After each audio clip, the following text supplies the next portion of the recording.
O nono ponto, e um dos meus preferidos, que dava dinheiro na Justiça do Trabalho e hoje não dá mais, é o intervalo intrajornada. O que é o intervalo intrajornada? É aquele intervalo no meio da jornada, um intervalo de descanso.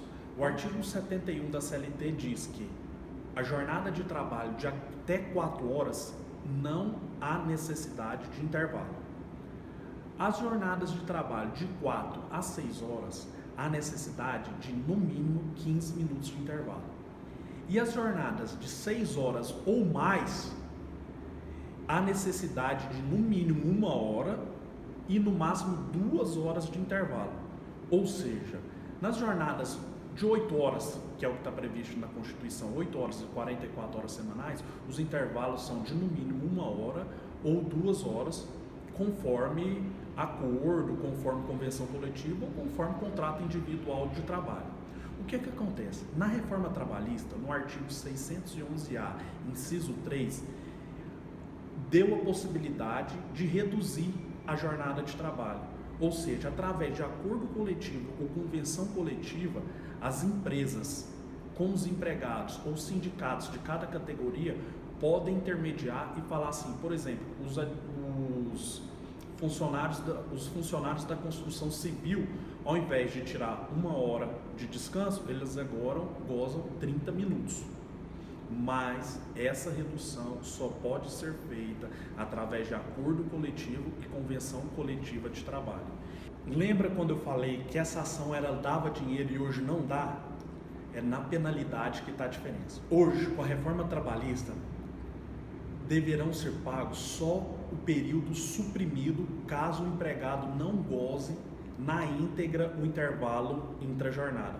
Por exemplo, o intervalo do empregado da construção civil é de 1 hora, certo? 60 minutos.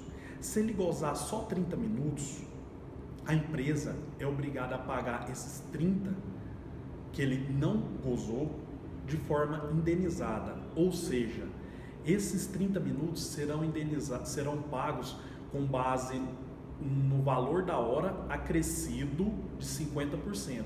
Então, serão 30 minutos indenizados com 50%.